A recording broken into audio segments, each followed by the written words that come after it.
蓝胖子一天之内被老妈2次打飞到九霄云外，还被一掌按进地里，活像个蓝色大萝卜。蓝胖子猛男落泪了，不是亲生的就这待遇吗？周日终于到了，蓝胖子和老爸都在悠闲的摸鱼，可老妈却在为家务忙得团团转，哪容得下这2个闲人？一开口就给他们揽了一堆活，还没说完，老爸就逃得无影无踪。大雄这会儿还在和小伙伴们玩拇指大战呢，一上来就被胖虎斩于马下。胖虎这种重量级选手，大雄想赢还早了100年呢。接下来对阵的是静香，大雄装作怜香惜玉的样子，表示自己不会放水，可没想到静香一发入魂便打败了他，现在都打不过静香，以后岂不是妥妥的妻管严？正在打扫2楼的蓝胖子听到他的哭诉，无奈的拿出了一枚超级戒指，还没等姐说完，大雄就拧了一把蓝胖子的大脸，把他整个掀翻在地后，开开心心的溜了。大雄正要出门，发现老妈在找红宝石戒指，他这才想起来之前拿给静香看时被胖虎小夫叫出去玩了，他俩随手就把戒指扔一边去了。幸好大雄先用超级戒指把老妈糊弄了过去，然后拔腿就往静香家去了。老妈总觉得这戒指哪里不对劲，这时干完活的蓝胖子来讨点心了，老妈发现他的鼻子上有点灰，随手轻轻一弹，蓝胖子就直接飞天了。来到空地上的大雄不见静香人影，却看见蓝胖子的大脸离自己越来越近。一阵巨响过后，2人都被砸进了坑里。2人一合计，决定分头行动。然而这时老妈已经夺门而出了，都是门太舅的错。遇到小夫老妈后，2人先是一番商业互吹，接着小夫老妈就开始凡尔赛了，什么有钱才能永葆青春。为了缓解尴尬的气氛，老妈拍了一下小夫老妈，谁知竟将人拍飞40米。老妈出于好意想帮他把衣服洗干净，小夫老妈生怕自己的高档和服被洗坏，转头就走。老妈急得上去一抓，直接把袖子拽了下来。小夫老妈这下真的是怕了他了，2人展开了一场追逐战。正好撞见这一幕的蓝胖子本想让老妈把戒指取下来，却被显得挡路的老妈再一次一掌拍飞，直挺挺的冲刚找到戒指的大雄和静香砸去。老妈这会儿已经追到商业街上了，之前溜走的老爸刚买好用来道歉的蛋糕，就看到一位小伙骑着自行车冲着老妈脸上撞过去，老妈下意识伸手一挡，小伙连人带车飞上了天，把招牌砸了下来。老妈本以为自己要被砸成肉饼了，没想到招牌在她面前不堪一击，松了口气的她往电线杆上一靠，电线杆轰然倒地，这给到对面的老爸吓得不轻。老妈只好带着尴尬而又不失礼貌的微笑逃离了商业街。终于在回家的路上，大雄和蓝胖子给老妈解释清楚了整件事，但超级戒指卡得太紧，蓝胖子取的时候把老妈疼得直按他的脑袋，蓝胖子被整个摁进了地里，真是欲哭无泪。回到家，老妈发现家里被打扫得一干二净，记着围裙的老爸赶紧出来献殷勤，见老妈一副人间迷惑的模样，老爸吓得赶紧表示今天的晚饭也归他做了，只求老妈不要生气。所以小伙伴们知道为什么老爸今天突然变得这么乖吗？不要走开，下集更精彩。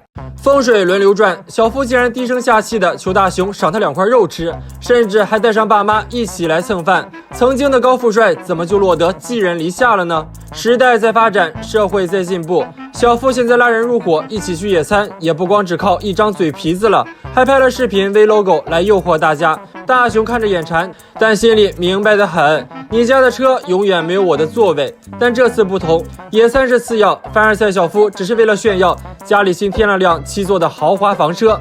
可大雄还没高兴过3秒，小夫又一脸坏笑道：那也不带你。小伙伴们身边有这样的坏朋友吗？出门被人欺，回家有蓝胖，看着小眼神就知道绝对不会让人失望。周末一到，小夫一行人带着高端大气的怀石便当出发了。大雄那叫一个羡慕嫉妒恨呢，势必要在野餐地扳回一局。小夫上面还在嘲讽大雄只能在家羡慕嫉妒恨，却不知自己已被贴上了定位贴纸。小夫妈还在山路上吊嗓子，大雄2人已经赶在前面铺好了野餐垫，准备来波拉仇恨。可是大雄越看越不对味儿，这是要在小夫面前炫耀寒酸吗？于是二话不说拉来爸妈撑场面，连桌子都不落下。这会儿已经能听到小夫他们的声音了，可大雄回头一看又崩溃了。老妈在吃饼看报，老爸撅着个大屁股在睡觉，哪有个野餐的样子？于是扛起桌子收摊跑路。静香不愧是大雄的老婆，心灵感应到了大雄的存在，可胖虎说那是猴子和狸猫啦。这次大雄和蓝胖子有备而来，先铺好了美食桌布，然后又换装相机给爸妈换上了野餐套装。刚入佳境，家里却来了不速之客，老爸的朋友。这时候来串门，不是打大雄的脸吗？这时，小夫他们正在半山腰上看狸猫，静香啥事儿都想着跟大雄分享。小夫和胖虎却不以为然。大雄他身边不就有一只现成的蓝色狸猫吗？蓝胖子被气得脑袋大脖子粗。这时，老爸那面又出幺蛾子了，两名醉汉化身铁憨憨，快乐似神仙。大雄只觉得青筋暴起，只能又一次扛起桌子收摊跑路。来来回回2次，老妈是彻底不干了。蓝胖子本想放弃，可大雄不干啊！我被人欺负没关系，可你被人叫狸猫，我忍不了。这一波助攻让蓝胖子拿出了空间置换机，把自家房子直接移到了山上。这下老妈就是不来也得来了。不过你们家野餐也带个房子吗？这好办，立体投影机满足你我他。老妈虽然嘴上说着对大雄的所作所为很抗拒，可美食一出，老妈就真香了。接着蓝胖子又拿出了安全篝火和帐篷手帕，这下就齐活了。小夫一行人刚好也到了这里，静香和胖虎一看到美食，立刻就叛变了。小夫本想用他的怀石便当扳回一城，没想到却被老爸忘在了刚才的山腰上。现在恐怕已经进了狸猫的五脏庙了，在食物面前，面子都是次要的。小夫只好极尽所能的讨好大雄，换来了一起吃饭的机会。大家就这样一起玩到了黄昏。胖虎大力出奇迹，一发飞盘把立体投影机打倒了。大雄家的房子赫然出现在了众人面前，晒衣架上随风飘逸的大裤衩子，看得静香直害臊。更丢脸的还在另一边，老爸的朋友酒劲儿还没过呢，一支傻瓜舞是越跳越起劲儿，估计酒醒后恐怕要连夜扛着火车离开这座城市了。那么小伙伴们都去哪里野营过呢？不要走开，下集更精彩。明明就是大雄未来的老婆，静香却和学霸混在一起，还让大雄吃他最爱的大嘴巴子。大雄立志要考上东大，让静香明白，现在的我你爱理不理，未来的我你高攀不起。放学路上，学霸和静香每多说一句话，跟在背后当电灯泡的大雄眉头就皱得更厉害一些。直到学霸走了，他才上前抱怨说，偶尔也注意一下我的感受好不？静香却只说了3个字，你管的还真宽。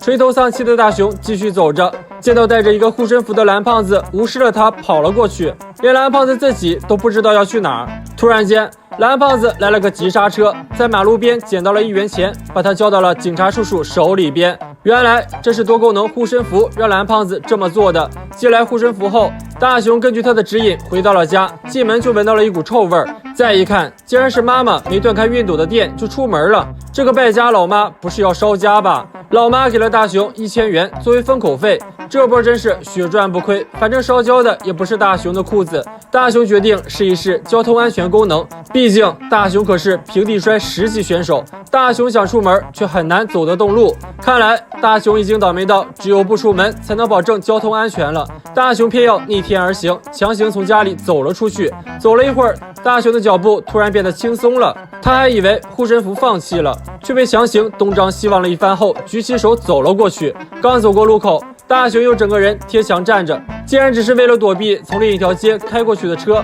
随后一辆车向大雄缓慢驶来，大雄直接一个信仰之跃，骑在了一个秃顶大叔的头上，半天不下来。急得大叔觉得自己不再清白了，这护身符有点做过头了。大雄一把给扯了下来，直接被护身符教训，没到家休想摆脱我。回到家，大雄再也不想用交通安全的功能了，挂着猥琐的笑容，开启了恋爱运的按钮，准备用来泡妞。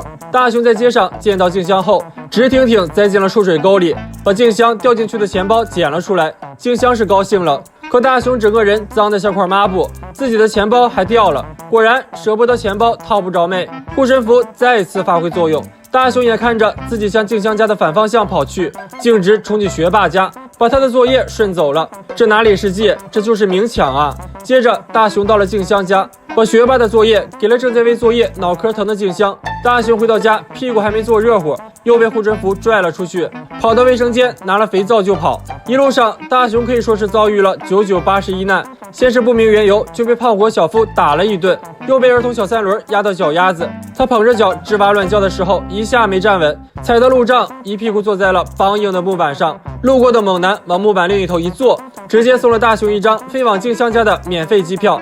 听到洗澡的静香正缺肥皂，大雄直接拿着肥皂出现，结果反手就被静香一记如来神掌，给大雄委屈坏了。受到蓝胖子的教育后，大雄决心用护身符监督自己学习，力图考上东大，让自己配得上静香。没想到到了晚饭时间，大雄怎么也离不开书桌。看来大雄不考上东大，护身符是不会放过他的。以大雄的智商来说，没准一辈子都要坐在书桌前了。那么小伙伴们觉得大雄有可能考得上吗？